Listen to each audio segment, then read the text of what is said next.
What's up, guys? In a coaching call this week, a client of mine asked if I could help them come up with creative ways to advertise a listing that they thought wasn't selling as fast as it should. And so, of course, I was willing to help out, but first I asked a question. I said, why are you advertising this house? And the answer that I got was the same answer that I almost always get is, well, Jason, because I want to sell it. Wrong answer. It's the wrong answer because houses sell houses.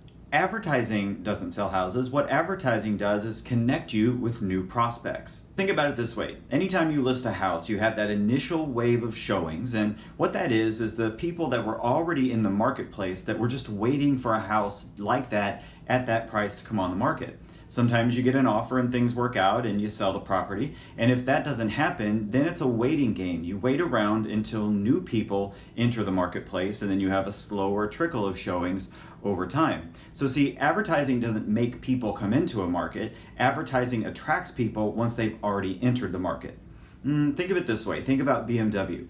You know, BMW advertises their automobiles consistently, and they advertise all kinds of different features of those automobiles. Sometimes it's various models, sometimes it's a financing option, sometimes it's a technology feature that they've added to one car or the other.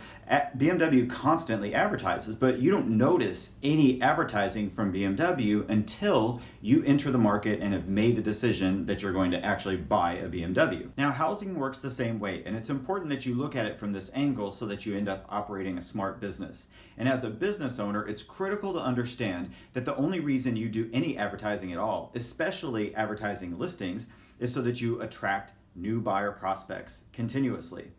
You know, the number of buyers that are going to enter our market is a fixed number. It doesn't matter how much advertising as an industry we do collectively, the number of buyers that are coming at us this month is that number.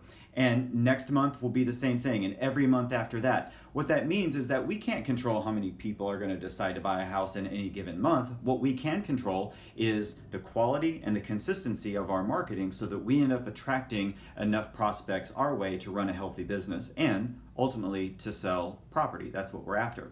And so at the same time, it's important to be comfortable with this idea that while you have this business-based perspective, your sellers aren't in your business, and it's going to be really difficult to expect them to understand it. They're always going to think that every piece of advertising that you put out is for one primary reason, and that is to sell their house. And at the end of the day, yes, collectively, everything that we're doing is to help them and every other client that you have meet their real estate goals. On a broader perspective, from your business owner point of view, you're not ever hyper-focused on just one property. So if you can keep this concept clear in your mind, then here's the benefit. You never again have to stress out about placing advertising for one stinking house just to try to get it to sell. You can structure your advertising overall in as creative a way as you can come up with to attract as many of the buyers in your marketplace in any given month that are going to enter it. So this week, what you can do is take a look at the advertising that you got going on right now and make sure that it's designed in a way that it attracts as many new leads, buyers and sellers as possible. And then check your listing inventory, and if you've got sellers that need it to sell faster, then a price reduction is in order. But of course, the strategy around price reductions is a topic that we can save for an entirely separate video. Well, thanks for watching, and before you go, scroll down, hit the like button, leave me a comment, let me know what you thought about this week's video. My name is Jason Edwards, and let's go think bigger this week.